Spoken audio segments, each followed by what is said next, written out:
Let us get into today's Dawn Good News. Shoot. I have a link for some video footage for the second story today. So let me just share that with y'all. You can just play the video and make sure it's muted. Because I'm pretty sure it's just the report, but we can just pretend it's B-roll. All right. Are we ready for some Dawn Good News this morning? I think so. All right. Oh.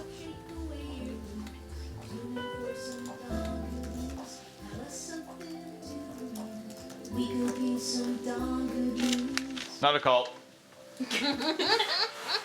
Correct. Dawn Good Call. Yes. Excellent. Excellent. First. All right. So, first up this morning, I believe, is Liz. Yeah. Liz has the first story this morning. This story comes from Wayfort, who lives in... Finland? Yeah. So, Rovanimi. Rovanami. Sure. Rovanami. I looked it up this morning and I do not remember. Yeah. And they first just started watching back in Desert Bus 8. So, heck yeah. All right. So, Liz, take us away. I was speechless. Cow returns to Lapland farm after 6 months on the run, with a newborn in tow. Dairy farmer Pertti Salmi couldn't believe his eyes when he saw a cow named Volukas standing outside his barn last Monday morning. I was in total shock, Salumi says. The cow had escaped the Perimi farm around May Day. It jumped over the fence and ran into the forest in Seneta, a village in northern municipality of Rovaniemi. Salmi suspects that the younger heifer may have been bullied in the pen by other cows. Oh. The heifer was sighted a few times in May. Villagers tried to bring her back to the farm, but to no avail. The heifer would not let herself be captured. As soon as she saw anyone, she immediately disappeared, he said. As spring turned to summer, the heifer vanished without a trace. By the time September rolled around, Salmi had given up hope that she would never be recovered. He heard from locals that there were predators in the area. Oh no! Salmi knew that the heifer was pregnant and due to calve in late October. However, he suspected that she might have given birth prematurely, or in any case, been unable to provide her offspring with enough nutrition in the wild. Last Monday, though, it's okay, Carrie, it ends good. This is Dawn Good News, not Dawn Bad News. That's a different show. Yeah. Oh, look, a cow. Last Monday, Salmi was baffled to see Volukas, the cow, accompanied by a calf who was about a day old. I was speechless, he says. Volukas had apparently found enough to eat in the forest, as both she and her calf were in good condition, he says. She just looked at me from under her eyebrows as if to say, would you start feeding me? Mayuka Matteo, a dairy expert at the Central Union of Agriculture Producers, tells the news here that she has never heard of a cow returning to a farm after such a long time. She thinks the heifer was lucky or wary enough to avoid encounters with predators during her escapades. Look at the baby cow. So cute. Oh, she's hardcore. Yeah. She's also super photogenic. That was Yeah. a really cute picture Of a cow. of a cow. It's a fun cow story. Yeah. Cow on the run, returns home with baby. That's a much better headline. And that was some...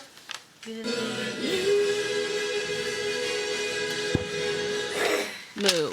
Woo! All right. Good moo. I think if we're gonna call good moves, it's good. Good moves. Good moves. All right, Ashton, you're up next. Your story was sent in by Bug in My Eye. You should probably get that out of there.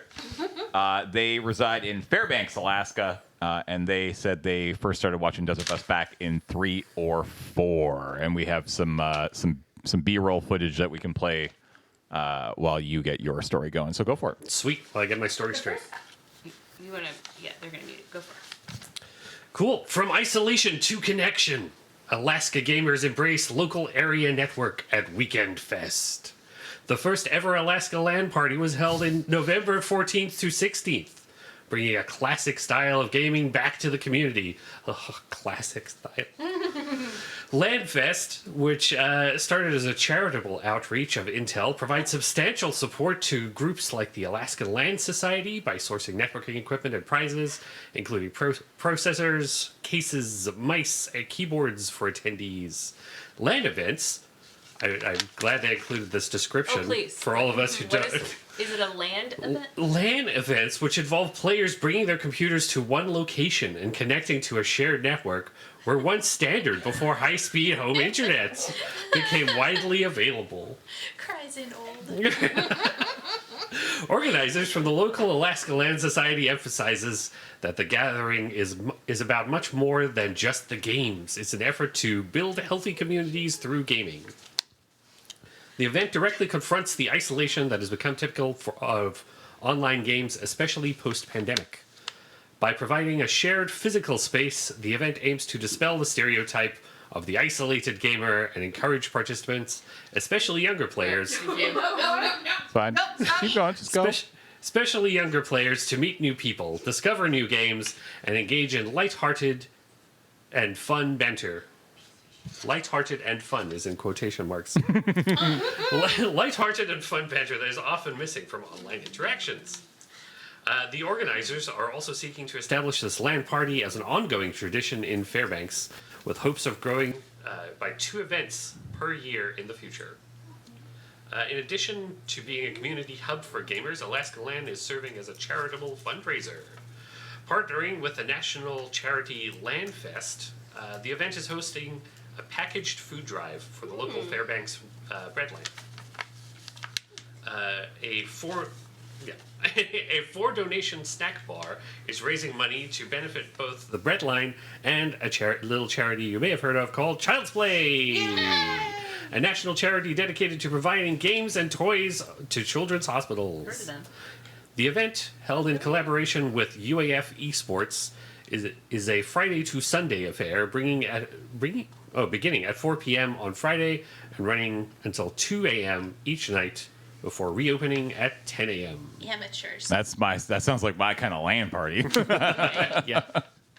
That's 7 days a week. I definitely knew I had to give this one to Ashton when I saw it come across. Do you know what a LAN is? Yeah, I love that, and we used to LAN back in the day, so I knew that you had to take that one. Anyways, That was some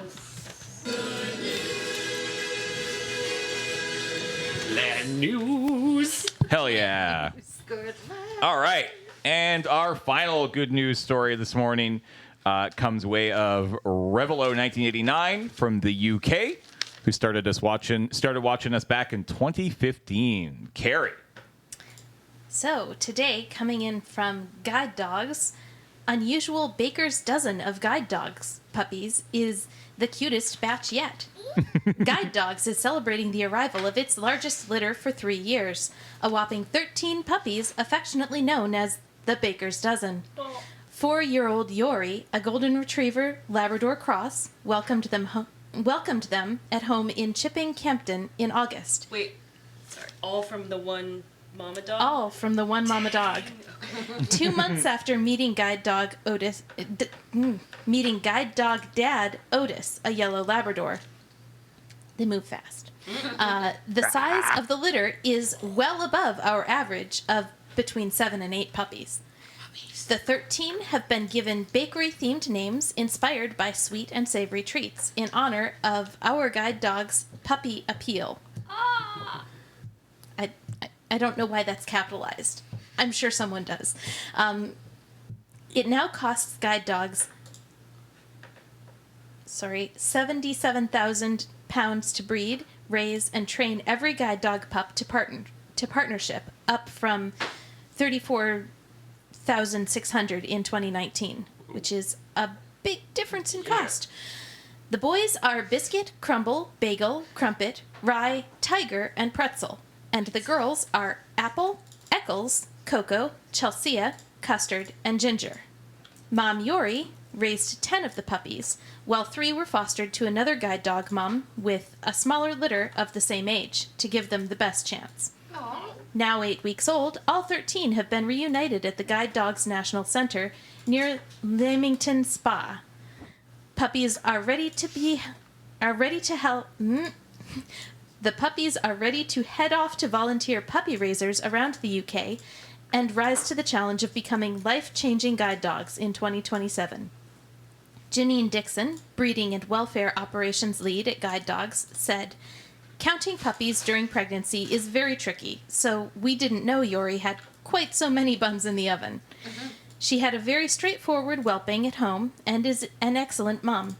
We're thrilled that all 13 thrived thanks to the hard work of our volunteers and staff. Each pup has a bright future, hopefully becoming a guide dog, bringing independence and mobility to someone with sight loss." And that has been